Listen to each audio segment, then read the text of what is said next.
The College of the Bahamas Media School celebrated its annual Media Week last week. ZNS News Director Andrew Burrows and radio talk show host Daryl Miller were among presenters. On the question of citizen journalism through sites like Bahamas Press, Bahamas News Mabay, and WhatsApp, Burrows said that too often the impression is that the mainstream media is the enemy. This view, he says, is a part of the marketing strategy used by these sites to build loyalty.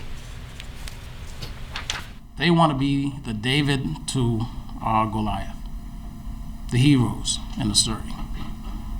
When the reality is, I don't think there's a side, quite frankly. If their goal is to function as what is accepted as a citizen journalist outlet in the world, then we're all on the same side, because our job really is to bring news.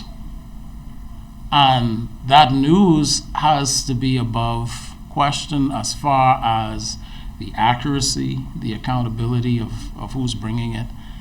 And when it is editorialized news, it has to be openly said that it is being editorialized. We'll accept it as an opinion if we know it's an opinion, and they don't do that.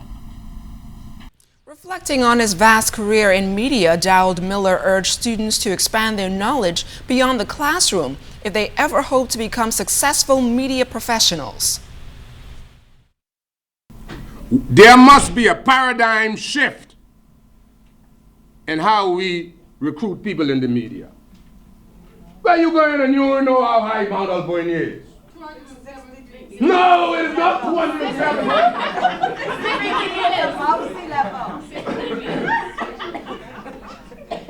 You never been there.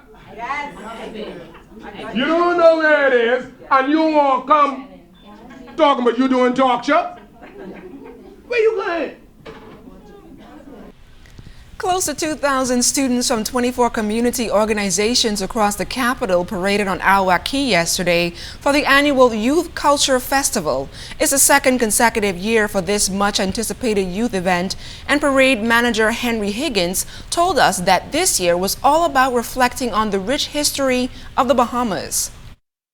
We're showcasing the road to majority rule, and so every group has a theme that runs all the way from the beginning of time, from the history of the Bahamas, from Christopher Columbus up to the Sir Randall Fox Labor Day Parade. And so in that you will see there's the groups depicting themes like Majority Rule Day, the Pompey Revolt, the Burma Road riots, things like that has been important to our country's history. We'll also see them showcasing some of our different industries, like the sponging industry, the sisal industry, the agricultural industry, the conch shell industry, that so many people don't know that at one time in our nation was very important to us.